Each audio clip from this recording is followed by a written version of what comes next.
Tiga pemain yang menimba ilmu di Persebaya, tapi bersinarnya dengan Arema. 3. Suroso. Suroso adalah salah satu pesepak bola senior era 90-2000-an yang ternyata meniti karir dari Persebaya, namun terkenal di Arema. Untuk diketahui, secara karir profesional, Suroso memang tidak banyak menghabiskan waktu di Persebaya. Hanya saja, beliau ini memulai karir junior di Persebaya. Tak heran, jika ia mengawali karir sepak bolanya bersama Bajul Ijo Junior, julukan Persebaya. Sebab, Suroso merupakan pemain asal Sidoarjo, yang banyak menghabiskan waktu di Surabaya. Akan tetapi, ia lebih banyak menghabiskan karirnya di Arema. Ia pun bermain bersama Arema selama 2 periode. Periode pertama pada tahun 2008 sampai tahun 2010.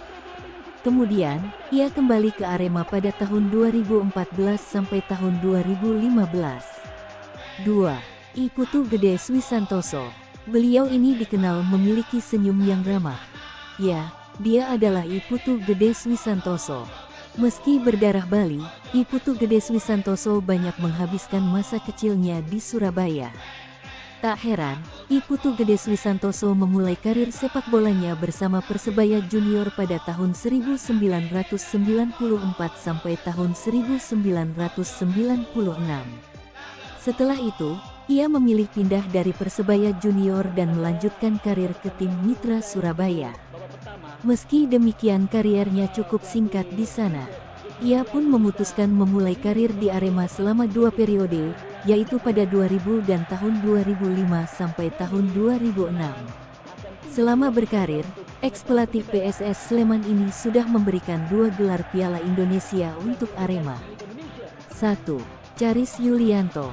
Di urutan pertama tentu ada sosok Charis Yulianto, yang tak bisa dilepaskan dari Persebaya dan Arema. Tak banyak tahu, kalau ex-kapten timnas Indonesia era 2000-an ini ternyata pernah membela Persebaya, meski hanya di level junior. Dari Persebaya Junior lah Charis Yulianto makin dikenal publik. Ia bahkan sempat ikut pemusatan latihan timnas Indonesia di Italia sebelum akhirnya kembali Jawa Timur. Akan tetapi, kembalinya Charis Yulianto bukan ke Persebaya. Pemain asli Blitar Jawa Timur itu memantapkan diri untuk mengisi posisi bek tengah Arema pada tahun 1997 sampai tahun 2001. Dari situ pun kariernya terus mencuat hingga terkenal sebagai salah satu bek Arema yang tangguh sepanjang masa.